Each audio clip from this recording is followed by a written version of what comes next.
Welcome to my car review, my 1996 Impala Super Sport.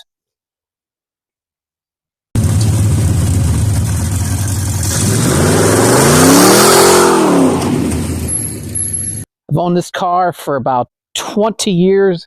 I have a couple of simple bolt-on modifications that I'll show you a little bit later in the video. My particular color is dark cherry metallic, and these cars only came in 3 colors. The rarest color is the dark metallic green, and there was 15,118 of those made. So the green is the rarest ones. These cars are only made for 3 years, 1994 to 1996. 1994, they were only available in probably one of the best colors, black. There were a lot of these made, 69,178 total. So there are a lot of these out there that are available in good shape still.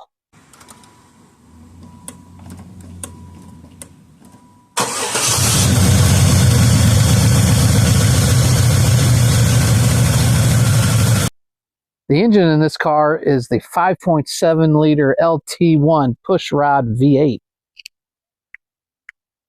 This engine is making 260 horsepower with 330 foot-pounds of torque.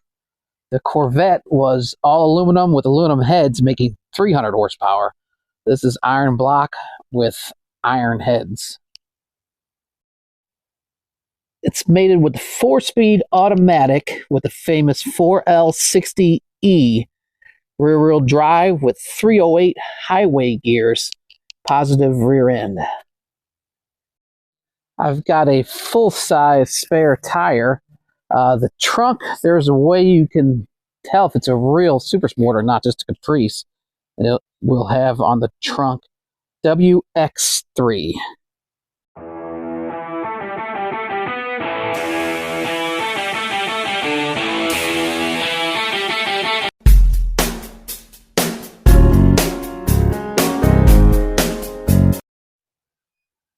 My interior driver's seat's a little worn out. Those are really expensive to replace. Back seat's in pretty good shape. Do have kids, we actually use this.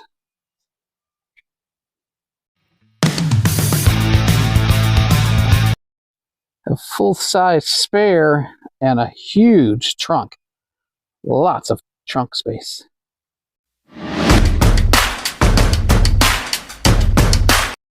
Nice thing about the car with this big LT1 port injection V8 is the fuel economy. It is 15 miles per gallon in the city and 24 on the highway. Also has a massive fuel tank, 23-gallon fuel tank. That's bigger than some SUVs. Front seat, the doors do not open very big. That's as big as they go. Front seat, and the whole front is really, really roomy.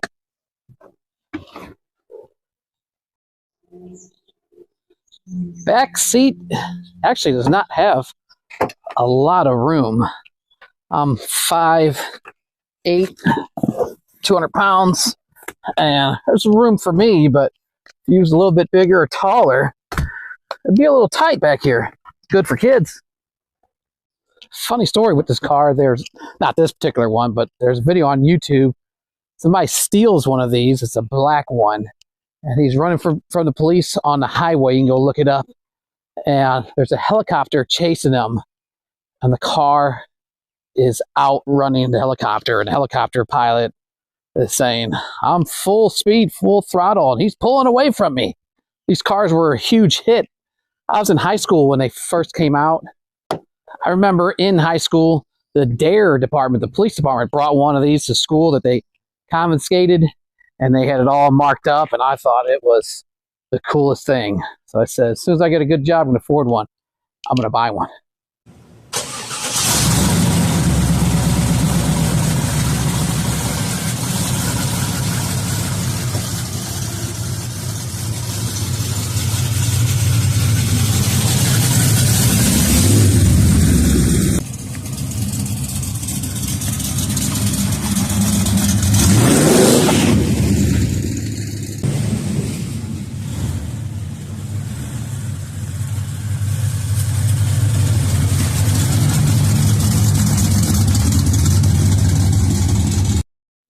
Next, we'll do a little bit of the interior. Super Sport. Embossed in the seats. Back seat. Now it's got the running Impala embossed on the rear seat. Okay, we'll go over the interior. On this year, it does have the shifter in the middle with all of your gear selection. Impala symbol in chrome here in the middle. It does have the analog dash, so you do have your temperature, that is your RPMs, miles per hour, and then the fuel tank. Your door card, pretty nice, plain, kind of just a black and gray, but it does have power locks, power windows, power mirrors. Okay, and these awesome four-way power seats, tilt, forward, backwards, up, down, and then another tilt. So pretty nice, and the lockout.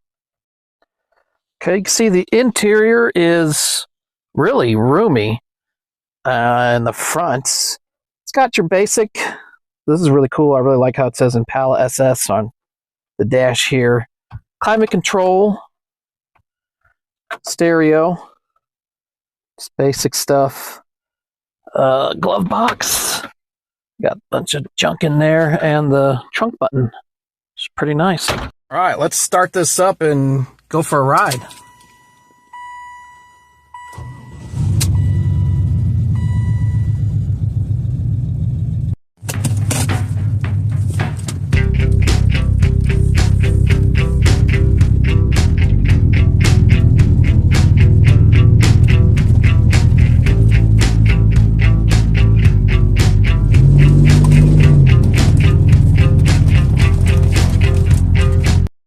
Also, a really cool feature is that, see that power antenna. So a neat thing with the radio is if you're going on the highway, you excel really fast, the engine's a little bit louder, the radio's volume goes up automatically. All right, here's a speed bump.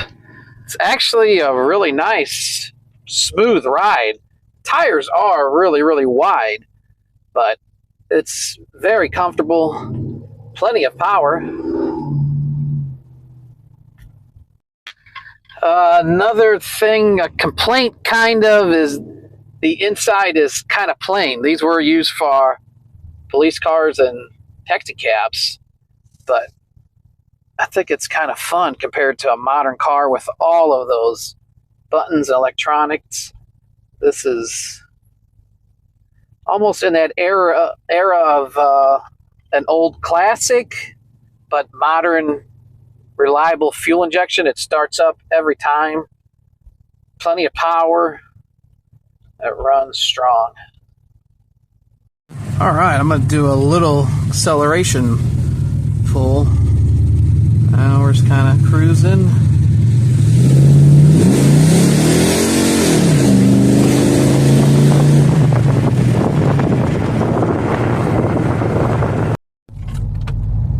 All right, I got some pros and cons. The pros, it's really fun car to drive, and you get lots of compliments everywhere you go. Everybody asks, is it for sale? Do you want to sell the car? And the answer is no. I've had this car for 20 years. I don't want to sell it, especially at the gas station. Everybody sees you at the filling up, and I guess they think you want to sell it, but no.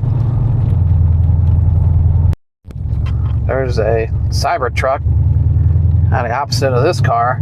Another pro is it's a standard American V8 rear-wheel drive, so they don't really make that anymore.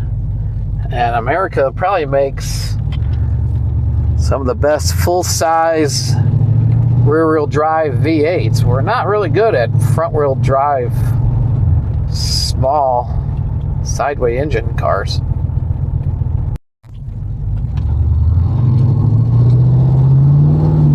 Another plus,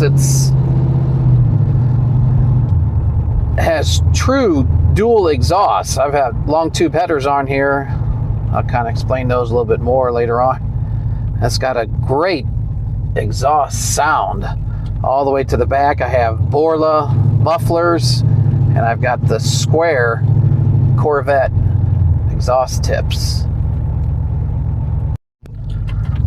Another pro is it holds 5 people comfortably. When these things first came out with the LT1 Corvette engine, they kind of called it a 4-door Corvette. It has the looks, the style, and the engine. Another pro is really large, roomy. It's got a huge trunk. It's great for trips, great on the highway with those 308 highway gears, which I still have in here. I'd like to do a taller gear, but it runs really nice and smooth on the highway. I almost want to fall asleep on it. It soaks up the bumps. The tires are wide, like I said. It kind of, if there's a crack in the road, it kind of pulls towards that crack because the tires are so wide. They are 255 by 50 by 17s. And they are actually getting kind of hard to find. There's Pirelli makes some. I think Sumo makes some of these, but the only other vehicle that has this size tire is a Dodge Dakota truck. Also, another pro is it's good on gas. You could fill this thing up and take it on long trips on the highway with that huge 23-gallon tank. It'll last a long time. Also, the vehicle really holds its value. I mean, some of these in bad shape are still $7,000 to $10,000.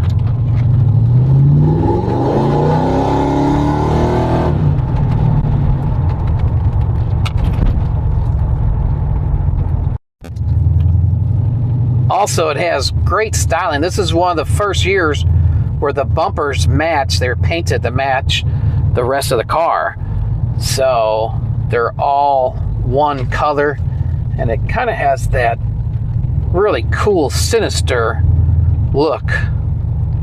And also the cool factor of that Corvette LT1 engine in it. Cons, that's kind of a short list for me. One I would say is a lot of attention. Somebody just wait. You're in a rush, you're at the gas station, and people want to talk to you. You don't want to be rude, but that's kind of a con. It's not just a regular car you can just take out and jump in and rush around places. People do want to stop and talk to you. Alright, as I mentioned earlier, another con is the tires. They're wide and kind of hard to find. Next con is the OptiSpark. It is located under the water pump. So if the water pump leaks or has any type of problems, you got to remove the water pump to get to it, and it's a real pain in the butt. I replaced this one once. They're very expensive. It was a difficult job, but it is very reliable now that it's on, and it starts up every time. It runs great, plenty of power. So not that big of a con, but in the old day, that was, a lot of people did not like that. I guess another con is, like I said, the interior.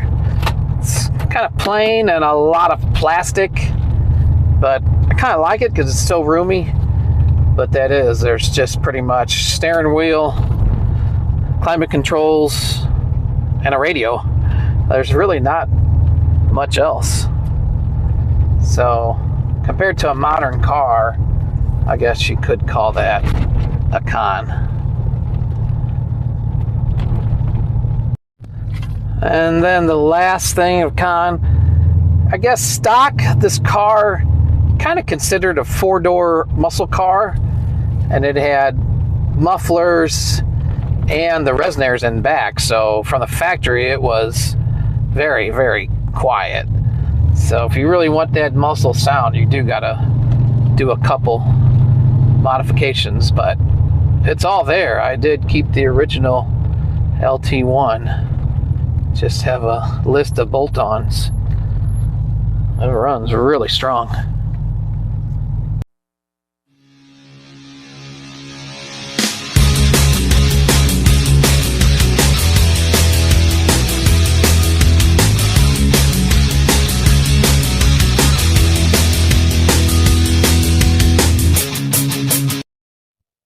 All right, a list of the mods are long tube headers, and they go all the way into Borla exhaust, Borla mufflers with Corvette tips. I need to get that one welded, that one a little loose, but these are the square chrome Corvette tips. I also did myself the Comp Cam CC503, and it is like one step up from an LT4 hot cam. So it's got a pretty good little rumble, good lower end torque.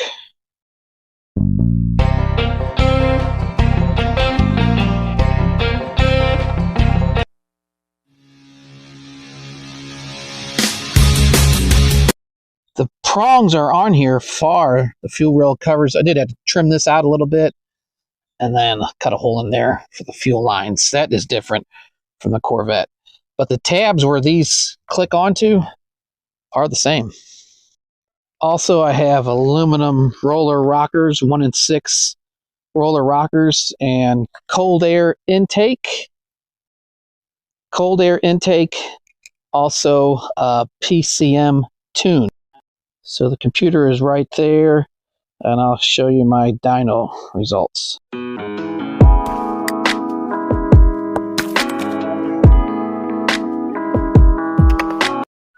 All right, so here's my dyno sheet. I am 361 horsepower with 385 foot-pounds of torque. So not bad for just a cam and some little modifications. It runs strong.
All right, thanks for watching.